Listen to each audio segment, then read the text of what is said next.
Oi pessoal, tudo bem com vocês? Sejam bem-vindos de volta ao canal. Para quem não me conhece, o meu nome é Bruno Vilas e hoje eu vou contar mais um caso para você. Se você está chegando por aqui agora e ainda não é inscrito no canal, eu já te convido a se inscrever no canal e ativar o sininho para não perder as notificações. Porque assim, todas as vezes que eu publicar um vídeo novo, o YouTube te avisa e você corre aqui para assistir comigo. Eu te convido também a me seguir nas redes sociais, porque por lá eu tô sempre interagindo com vocês e também publicando conteúdos diferentes dos daqui do YouTube. Mas agora vamos pro que interessa e bora pro caso de hoje.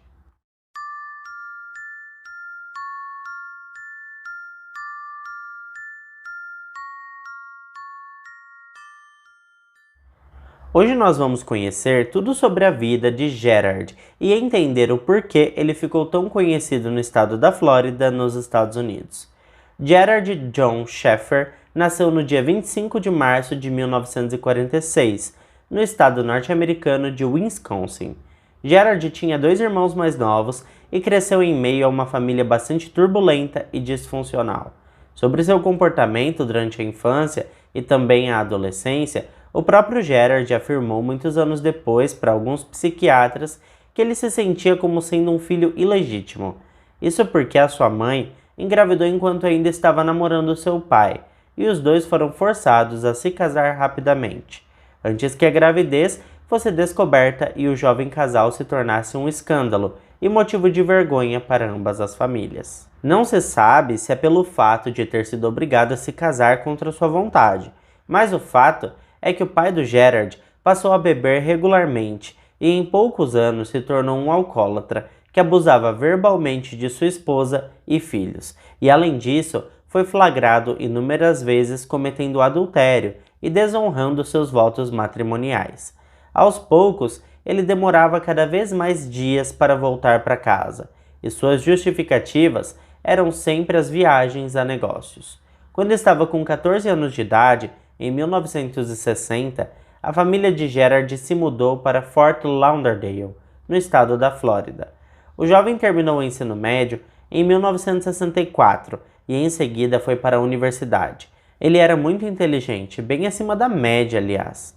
3 anos depois, não suportando mais a convivência com o marido, sua mãe deu entrada no pedido de divórcio. O problema com o garoto, na verdade, é que seu comportamento reprovável começou ainda durante a infância. Quando tinha entre 12 e 13 anos de idade, o garoto começou a experimentar BDSM. Eu não vou me aprofundar aqui, pessoal, nas descrições da prática BDSM, porque esse tema pode ser muito perturbador para algumas pessoas. Mas você pode pesquisar depois no Google por essa sigla, que vocês vão encontrar bastante materiais didáticos e explicativos, tanto sobre esse tema, bem como as opiniões de psicólogos e psiquiatras que estudam esse comportamento e desejos da psique humana. Enfim, o fato é que com pouca idade, Gerard começou a se amarrar em umas árvores. Isso deixava o garoto bastante alegre. Em seguida, ele procurava alguma maneira de se machucar, e ele também gostava bastante dessa sensação.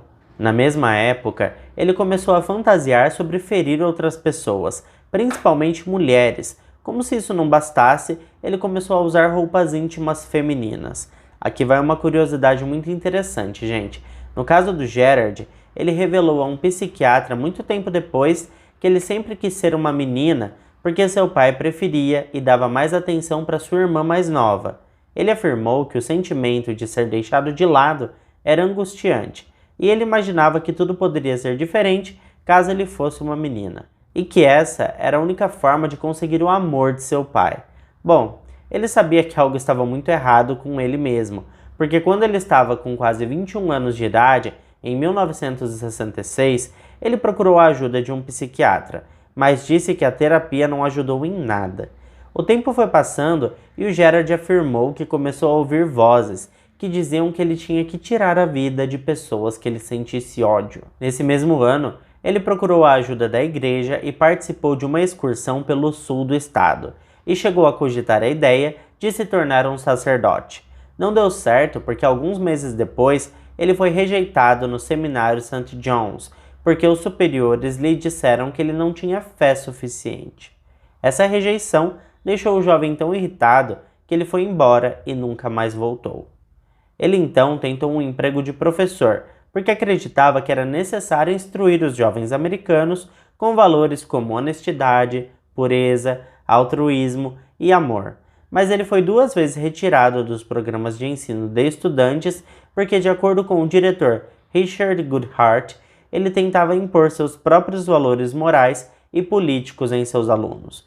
Ele foi dispensado das atividades como docente poucos meses depois. Em 1968, quando estava com 22 anos de idade, Gerald Schaeffer se casou com uma dama chamada Martha Fogg. Mas o casamento não deu certo. Apenas 2 anos depois, em 1970, Martha pediu o divórcio, alegando que seu marido era extremamente cruel e violento. Gerald aproveitou a separação para viajar e repensar sua vida. Ele passou algumas semanas na Europa e no norte da África. Quando voltou para casa, ele tinha um novo objetivo de vida.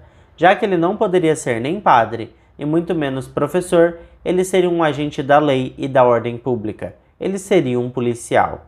Ele se candidatou a vários departamentos e foi rejeitado em todos eles pelo escritório do xerife do condado de Broward. As recusas aconteceram porque, embora ele fosse extremamente inteligente e tivesse um raciocínio lógico brilhante, ele reprovava em um teste psicológico muito importante. Ainda assim, havia um pequeno departamento de polícia no condado de Wilton Manors que acabou ignorando o resultado do teste psicológico e o contratou mesmo assim. Em março de 72, Gerald recebeu uma condecoração por sua participação louvável em uma apreensão de drogas. No entanto, apenas um mês depois, no dia 20 de abril de 72, ele foi demitido da força policial. O chefe de polícia na época, Sr. Bernard Scott, disse que Gerald não tinha um pingo de bom senso. Ele foi endossado pelo ex-agente do FBI, chamado Robert Hosler, que acrescentou a denúncia de que o jovem utilizava os computadores do departamento para obter ilegalmente os dados de mulheres que eram flagradas cometendo infrações de trânsito. Ele utilizava as informações para entrar em contato com as mulheres mais tarde e chamá-las para sair. Pouco tempo depois, em 21 de julho de 1972, Gerald abordou 2 meninas que estavam na beira da estrada solicitando carona. Gerald se apresentou como autoridade policial para Pamela Wells, de 17 anos, e Nancy Trotter, de 18 anos, em uma estrada perto de uma praia local. Ele mentiu a elas dizendo que pegar carona era ilegal no condado de Martin, e em seguida ele as levou de volta ao local onde as 2 estavam hospedadas. Gerald então se ofereceu para encontrá-las na manhã seguinte e levá-las pessoalmente à praia. As meninas concordaram, mas em vez de levá-las para a praia, ele as levou para a ilha de Hutchinson. Assim que chegaram, ele começou a fazer comentários sexuais e depois sacou uma arma e disse às meninas que planejava vendê-las como escravas brancas para um clube de prostituição. Ele amarrou as 2 meninas e as deixou equilibradas com as raízes das árvores, com cordas em volta do pescoço. Ele então saiu, prometendo que voltaria em breve. Mas antes de seu retorno, as meninas conseguiram escapar e chegaram de volta na estrada, onde fizeram sinal para um carro da polícia que passava naquele momento. Foi fácil para as autoridades revelar a identidade dele, porque Gerard disse às meninas o seu nome verdadeiro. Poucas horas depois, o Gerard descobriu que as meninas tinham fugido. Então ele ligou para o xerife Richard Crowder e explicou que tinha feito uma grande tolice, mas que não era por mal. Ele explicou que tinha tentado assustar as garotas para que elas não pegassem carona na beira da estrada nunca mais, porque era muito perigoso, e aquele susto era para o próprio bem das meninas. Gerard foi detido e acusado de cárcere privado e 2 acusações de agressão agravada, mas logo em seguida foi liberado sob fiança de $15.000. No julgamento, que aconteceu em novembro de 1972, ele se declarou culpado de uma acusação de agressão, e as outras acusações foram retiradas. O juiz chamou Gerald Schaeffer de tolo e inconsequente, e o sentenciou a 1 ano na prisão do condado, além de mais 3 anos em liberdade condicional. Gerald começou a cumprir sua pena em 15 de janeiro de 1973. As revelações mais chocantes ainda estavam por vir, porque 2 outras garotas estavam desaparecidas na vizinhança e infelizmente não tiveram a mesma sorte que a Pamela e a Nancy tiveram. No dia 27 de setembro de 72, enquanto Gerard estava livre sob fiança, aguardando seu julgamento, duas garotas chamadas Susan Place, de 17 anos de idade, e Georgia Jessup, de 16 anos, desapareceram na cidade de Fort Lauderdale. Os pais de Susan disseram que as meninas foram vistas pela última vez em casa, saindo com um homem mais velho chamado Gary. Elas disseram que iriam até uma praia próxima para fazer um dueto de cordas. Elas iriam tocar violão com esse tal Gary. Acontece que é de se presumir que as meninas nunca mais voltaram. Mas a mãe de Susan, chamada Lucille Place, anotou o número da placa do carro do Gary. Em 25 de março de 73, quando investigadores rastrearam o número da placa, eles chegaram em Gerard, que a essa altura já estava preso por agredir as outras duas jovens. Gerard automaticamente negou qualquer contato com a Susan e também com a Georgia. Mas o caso começou a se desenrolar em 1º de abril de 73, quando restos de esqueletos foram encontrados na ilha Hutchinson por 3 homens que coletavam latas de alumínio. 4 dias depois, as vítimas foram identificadas a partir de registros odontológicos. Susan Place havia sido baleada na mandíbula. Os detetives revelaram que as evidências da cena do crime indicavam que as duas meninas tinham sido amarradas em uma árvore e massacradas em seguida. Em 7 de abril, a polícia vasculhou a casa da mãe de Gerard, onde ele costumava guardar objetos pessoais em um quarto de hóspedes.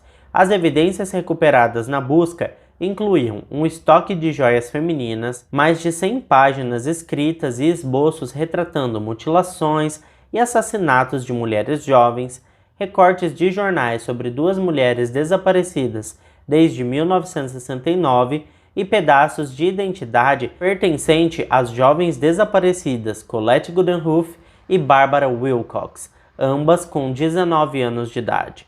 As 2 meninas foram vistas vivas pela última vez em 8 de janeiro, uma semana antes de Gerard ser enviado para a prisão no condado de Martin, e embora seus restos mortais tenham sido encontrados no início de 1977, nenhuma causa de morte pôde ser determinada, portanto, nenhuma acusação foi apresentada. Quanto aos clipes de notícias, um se referia ao desaparecimento que aconteceu em fevereiro de 69 da garçonete Carmen Haluk, que aparentemente foi sequestrada de sua casa.